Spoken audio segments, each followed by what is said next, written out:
নমস্কার বন্ধুরা, আজকে দেখো বানাবো ঘুগনি। দেখো মটরগুলো কিন্তু আমি ৬-৭ ঘন্টা ভিজিয়ে রেখেছিলাম। ভিজিয়ে রেখে ২-৩ বার সিটি দিয়ে নিয়েছি। কটা বড় সাইজের, দুটো বড় সাইজের আলু আমি এরকমভাবে কেটে রেখে দিয়েছি।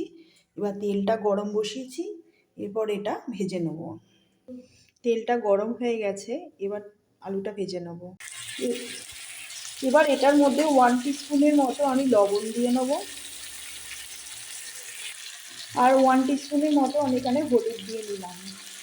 এবার এটাকে আলুটাকে ভালো করে ভেজে নেব।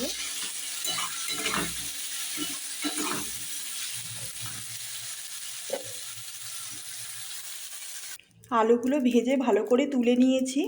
এবার এই কড়াইটার মধ্যে আরেকটু সামান্য পরিমাণে তেল দিয়ে নিলাম। এবার তেলটা গরম হোক, তারপরে ফোড়ন দিয়ে নেব। তেলটা গরম হয়ে গেছে, এবার এর মধ্যে অল্প গোটা জিরে দিয়ে নিলাম।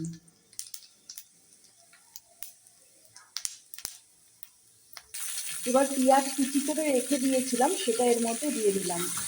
পেঁয়াজটা একটু লাল লাল করে ভেজে নেব। পেঁয়াজগুলো লাল লাল করে ভেজে নেওয়ার পর বাকি উপকরণগুলো আমি দিয়ে নেব। এবার এটার মধ্যে 1 টিস্পুনের মতো আদা বাটা দিয়ে নিলাম।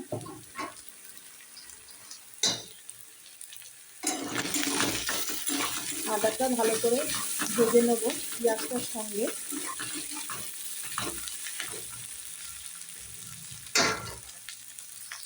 এবার 1/2 টিস্পুনের মতন আমি এখানে হলুদ গুঁড়ো দিয়ে নিলাম,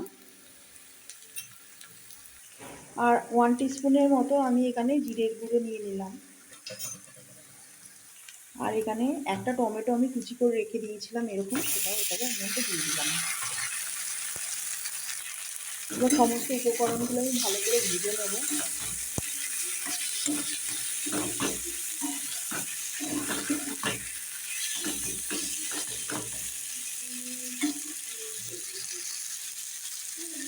এবার আমি এটার মধ্যে 1 টিস্পুনের মতো লবণ দিয়ে নেব।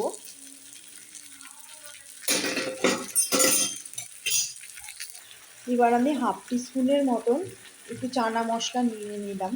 তোমরা যে কোনো কোম্পানির নিতে পারো, কোনো অসুবিধা নেই।